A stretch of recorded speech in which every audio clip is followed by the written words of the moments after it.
My anyway, my word that I'm speaking on is I first. I'm going to start from John 19:28. It says, after this, Jesus, knowing all things were now accomplished, that the scripture might be fulfilled, said, I first. Verse 29, now there was set a vessel full of vinegar, and they filled a sponge with vinegar, and put it upon hyssop, and put it on his mouth. What I'm talking y'all briefly about for my 3 minutes, which is, wow, 3 minutes. Y'all, for someone who has a teacher's spirit, 3 minutes is like torture. But anyway, I'm going to speak to y'all for a minute about the 3 vantage points of our thirst. Most times when you hear thirst, you think of quenching to fulfill or replenishment for fluids that's been lost. Like, man, I'm thirsty, I need something to drink. Even the young people got it, I'm saying, for a thirst, they have having an overwhelming desire for something. But anyway, the first thing I'm talking about is the body's cry for relief from stress.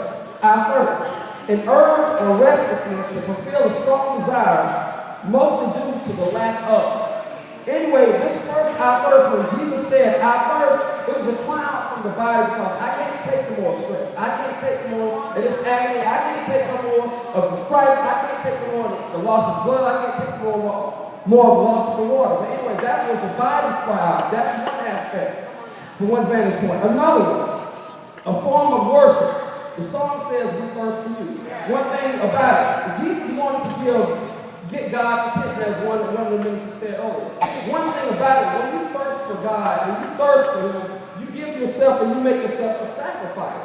And that's a form of worship. And what's the highest form of worship? Is sacrifice. The great thing about it is Jesus gave His body, but we have something that we can give to. We can't all give the same, but we can all sacrifice the same. The last thing I'm talking about, okay. Well, the last one I'm talking about is Jesus' expression of achievement.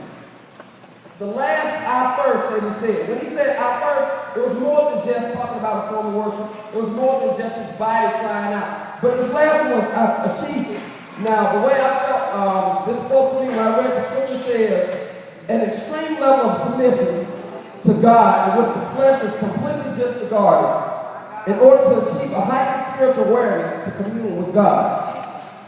This disregard to satisfy his flesh with relief from water or sedating elements for his pain indicated that Jesus was completely sold out for the greater cause, and that's after this. One thing about it, the beginning of the scripture started with after this.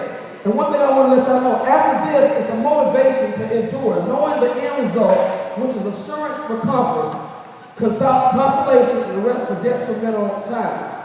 So when you go through problems, when you go through heartache, the reason that you're able to do it, because after this, you know there's going to be comfort. The reason that a woman goes through pain and labor, she doesn't give up and she's stuck, because after this, she knows there's going to be relief.